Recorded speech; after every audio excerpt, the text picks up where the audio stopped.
আসসালামু আলাইকুম viewers, welcome to Sharmin's রান্নাঘর। আজকে আমি আপনাদের জন্য দারুণ মজার কাঁঠালের বিচির ভর্তার রেসিপি নিয়ে এসেছি। কিভাবে আপনি এই বিচি ভর্তাটাকে অনেক বেশি সুস্বাদু করবেন এই রেসিপিতে আপনি দেখতে পারবেন। আর এই ভিডিওতে কিন্তু আমি অনেক কিছু টিপস বলে দিব। আর ভর্তা সবাই কিন্তু আমরা কম বেশি অনেক পছন্দ করি, এরকম মজার ভর্তা হলে তো কথাই নেই। তো কিভাবে করেছি কথা না বাড়িয়ে আপনাদের সাথে শেয়ার করছি। আর এর জন্য প্রথমে আমি যেটা করেছি তার জন্য দেখেন কাঁঠালের বিচি খোসাটা ছাড়িয়ে আমি ক্লিন করে নিয়েছি। আমার আগের ভিডিওতে কিভাবে ক্লিন করতে হয় সেটা আপনারা দেখতে পেরেছেন, না দেখলে দেখে নিতে পারেন। এখন সিদ্ধ করে নিব। আর সিদ্ধ করার জন্য আমি পাতিলে পানি দিয়ে ঢাকনা দিয়ে ঢেকে দিলাম, সিদ্ধ হওয়া পর্যন্ত অপেক্ষা করব। কম বেশি আমরা সিদ্ধ করা জানি, তো আমি ঢাকনাটা খুলে নিলাম। এই পর্যায়ে আমি চেক করে নিচ্ছি সিদ্ধ প্রপারভাবে হয়েছে কিনা। দেখেন আমারটা একদম সুন্দরভাবে সিদ্ধ হয়ে গিয়েছে।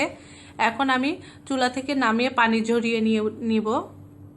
অন্যদিকে আমি একটা চুলাতে কড়াই দিব। কড়াইটা একটু গরম হলে আমি 2 টেবিল চামচের মতো তেল অ্যাড করে দিচ্ছি। তেলটা হালকা একটু গরম হলে আমি পেঁয়াজ কুচি অ্যাড করে দিচ্ছি। এখানে আমি 2-3টা মিডিয়াম সাইজের পেঁয়াজ কুচি অ্যাড করেছি। পেঁয়াজটা একটু বেশি হলে ভালো হয়।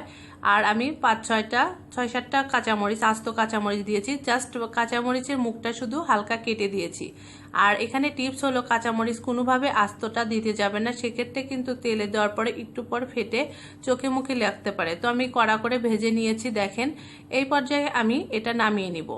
অন্যদিকে আমি বিচিগুলোকে বেটে নিচ্ছি। দেখেন আমার বিচিটা এত ভালো সিদ্ধ হয়েছে যেন আমার কোনো প্রেসার দিতে হচ্ছে না, হালকা আলতোভাবেই হয়ে যাচ্ছে। দেখেন অনেক সুন্দর, এক বাটাতেই অনেক সুন্দর হয়েছে। এখন এই পর্যায়ে কাঁচামরিচের সঙ্গে আগে লবণ দিয়ে আমি বেটে নিব। আমি পেঁয়াজটা পরে দিব। আমি কাঁচামরিচটা শুধু লবণ দিয়ে বেটে নিচ্ছি। আপনারা চাইলে কিন্তু ব্লেন্ডারও ব্লেন্ড করতে পারেন, বাট আমার কাছে পাটার ভর্তাটাই বেশি টেস্ট মনে হয়।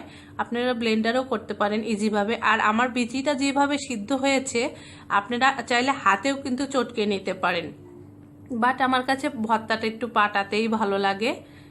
তো আপনারা ইচ্ছা করলে সবভাবে করতে পারেন। আমি দেখেন কাঁচামরিচটা শুধু ভালো করে বেটে নিয়েছি। আর পেঁয়াজটা কিন্তু আমি আলতোভাবে একটু করে আমি মিক্সড করে নিচ্ছি। আপনারা দেখেই বুঝতে পারছেন আমি পেঁয়াজ কিন্তু জাস্ট মাখিয়ে দিচ্ছি। আমি পেঁয়াজটা কিন্তু বেটে নিইনি, জাস্ট কাঁচামরিচটা শুধু বেটে নিয়েছি। আপনারা চাইলে রসুনের কোয়াটাও দিতে পারেন, এই রসুনও দিতে পারেন, বাট আমি দিলাম না।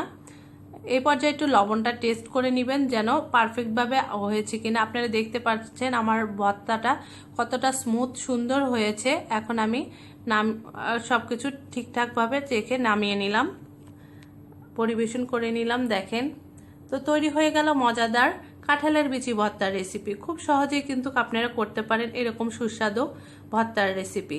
তো যদি আমার রেসিপিটা যদি ভালো লাগে তো আমার এই ছোট্ট চ্যানেলটাকে একটা লাইক, কমেন্ট ও সাবস্ক্রাইব দিবেন।